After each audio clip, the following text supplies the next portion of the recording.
Rajasthan MP Chhattisgarh में चला योगी magic में चला है। विधानसभा चुनावों में फिर बजा योगी का डंका। सबसे ज्यादा डिमांड उनकी थी। एक बार फिर योगी साबित हुए सबसे खास। जहां सीएम ने की रैली वहां बीजेपी प्रत्याशी आगे हैं। सीएम ने करीब 90 सीटें कवर की थी। चलिए देखिए, केशव जी का कहना है जो राम का नहीं वो किसी काम का नहीं, क्योंकि आचार्य प्रमोद कृष्णन ने ये बयान भी दिया।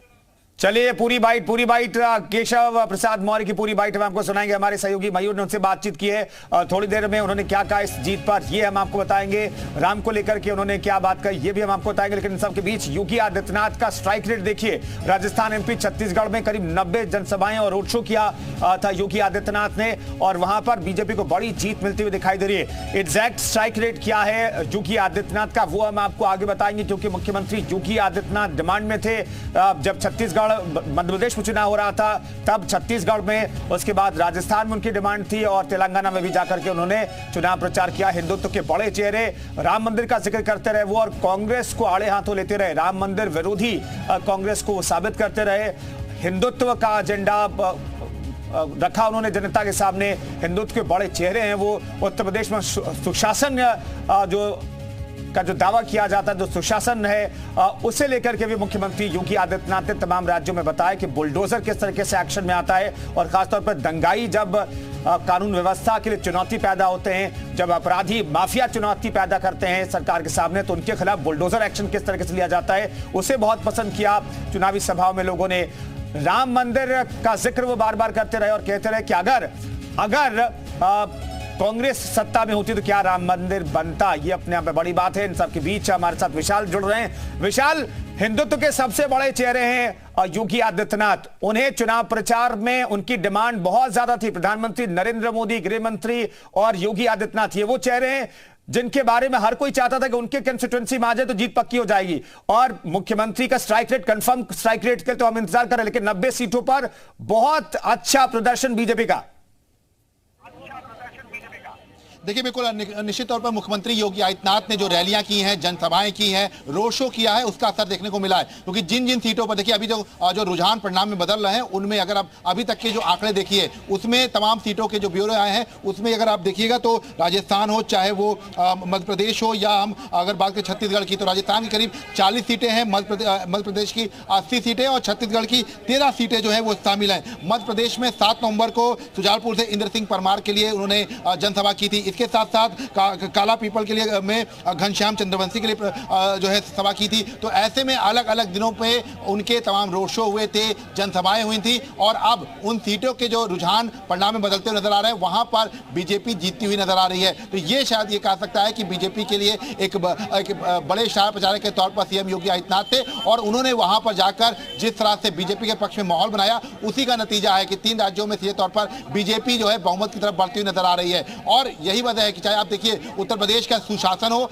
या हम अगर बात करें बुलडोजर नीति की, उसकी हर जगह पर चर्चा हुई है। चाहे आप तमाम रैलियों की जिक्र कर लीजिए, वहां पर सीएम योगी आदित्यनाथ ने जहां एक तरफ राम मंदिर का जिक्र किया है, तो वहीं दूसरी तरफ बुलडोजर का जिक्र किया है, अपराधियों के खिलाफ जो। जी विशाल, बने रहे हमारे साथ। हमारे वरिष्ठ सहयोगी अजीत सिंह भी जुड़ रहे हैं इस खबर पर बातचीत करने के लिए। अजीत जी, बहुत बेहतर प्रदर्शन रहा योगी आदित्यनाथ का। जहां जहां चुनाव प्रचार करने गए वहां पर बीजेपी को बढ़त। देखिए, बिल्कुल 70% से 90% जो जीत का स्ट्राइक रेट है वो मुख्यमंत्री योगी आदित्यनाथ का। वो चाहे छत्तीसगढ़ की जनसभाएं हो, डोरो गांव से लेकर पंडरिया तक, कवर्धा तक, या फिर कोटा बस्तर हो, और इसके साथ अगर मध्य प्रदेश की बात करें तो कालीपाल हो, खालेगांव हो, सोनकच्छ हो, अजयगढ़ हो, पृथ्वीपुर हो, उदयपुर हो, नरसिंहपुर हो, सिमरिया हो। इसके अलावा अगर पन्ना की बात करें, पीपला कोटा जनपद की बात करें, या फिर जालौर जनपद की बात करें, या फिर रामगढ़ अलवर की बात करें, भरतपुर की बात करें, वल्लभ नगर की बात करें, मावली की बात करें, जोधपुर, बीकानेर, नागौर की बात करें, जहां भी मुख्यमंत्री योगी आदित्यनाथ ने अपनी रैलियां की हैं, जीत का जो स्ट्राइक रेट है वो 70% से 90% है। तो ये एक बार फिर ये साबित हो गया है कि सिर्फ उत्तर प्रदेश नहीं, देश के किसी भी राज्य में, कश्मीर से कन्याकुमारी तक, उत्तर से दक्षिण तक, पूरब से पश्चिम तक, जहां भी योगी आदित्यनाथ यानी ब्रांड हिंदुत्व, ब्रांड भगवा और एक संत का चेहरा, संत और सियासत, वो सियासत का कॉकटेल नजर आता है। जहां रैलियां की वहां पर उनका जो जीत का स्ट्राइक रेट है वो ज्यादा, और इसी वजह से देखिए कई राज्यों में बीजेपी को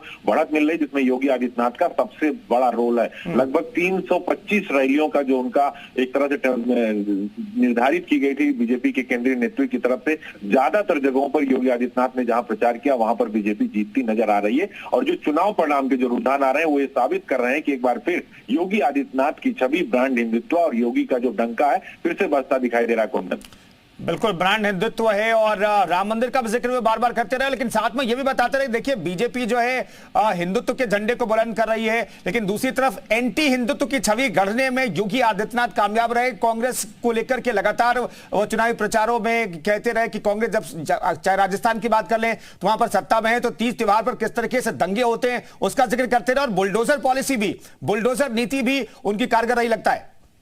देखिए बिल्कुल कुंदन, सही बात आपने कही। जहां जहां मुख्यमंत्री योगी आदित्यनाथ की रैलियां रही वहां रैलियों में पहले से बुलडोजर खड़े थे। बुलडोजर हर जगह दिखाई दिया, क्योंकि जो बुलडोजर नीति है उसकी चाहे अदालत हो, चाहे कोर्ट हो, हाई कोर्ट हो, बंगाल से लेकर हरियाणा तक, पंजाब तक, कोर्ट ने भी कहा कि योगी मॉडल को अपनाया जाए। असम से लेकर यानी सब जगह योगी मॉडल की चर्चा थी। और देखिए प्रधानमंत्री नरेंद्र मोदी हो, मुख्यमंत्री योगी आदित्यनाथ हो, जब भी मंच पर खड़े हुए तो राम मंदिर की बात जरूर उन्होंने की, कहा कि राम मंदिर बन रहा है, देश भर के हिंदुओं के लिए बन रहा है। और जो लोग काल्पनिक बताते थे राम मंदिर को, अब वो जनेऊ धारण कर रहे हैं, मंदिर मंदिर जा रहे हैं, उसका भी उदाहरण देते थे। यानी साफ हिंदुत्व की तरफ आने को लेकर कांग्रेस और दूसरे राजनीतिक दलों को भी मजबूर किया, इंडिया गठबंधन को भी मजबूर किया। तो जो अटैकिंग पावर है, हमेशा योगी आदित्यनाथ कहते हैं कि हम कभी डिफेंसिव नहीं, हमेशा ऑफेंसिव रहते हैं, हमेशा सामने वाले पर अटैक करते हैं। वो जो पॉलिसी है, वो जो तरीका है, जो योगी आदित्यनाथ की कार्य करने की शैली है, जो उनकी इनकाउंटर पॉलिसी है, जो उनकी क्राइम और करप्शन पर जीरो टॉलरेंस की नीति, उसका भी असर। और महिला सुरक्षा को लेकर जो एक माहौल बना है योगी आदित्यनाथ को लेकर, उनकी बुलडोजर नीति को लेकर, माफिया कार्रवाई को लेकर, वो पूरे देश में असर डाल रहा है, कश्मीर से लेकर कन्याकुमारी तक, बेंगलोर से लेकर बेल्लूर तक। तो ये साफ हो चुका है कि आने वाला लोकसभा चुनाव भी योगी आदित्यनाथ का बड़ा रोल होगा। और उत्तर प्रदेश की जो 80 सीटें हैं उसके साथ साथ जो उत्तर भारत के राज्य हैं तो 150 से 200 सीटों पर योगी आदित्यनाथ का बड़ा असर होगा। और इसीलिए बीजेपी में प्रधानमंत्री नरेंद्र मोदी और अमित शाह के बाद सबसे ज्यादा रैलियां अगर किसी की हुई है देश में तो योगी आदित्यनाथ की हुई है। कुंदन, बिल्कुल उनकी डिमांड बहुत ज्यादा रहती है। बहुत बहुत धन्यवाद अजीत जी इस खबर पर बातचीत करने के लिए। विशाल रघुवंशी हमारे साथ लगातार बने हुए हैं। विशाल, जब योगी आदित्यनाथ की हमने बात कर ली, लेकिन विपक्ष की भी बात करनी होगी।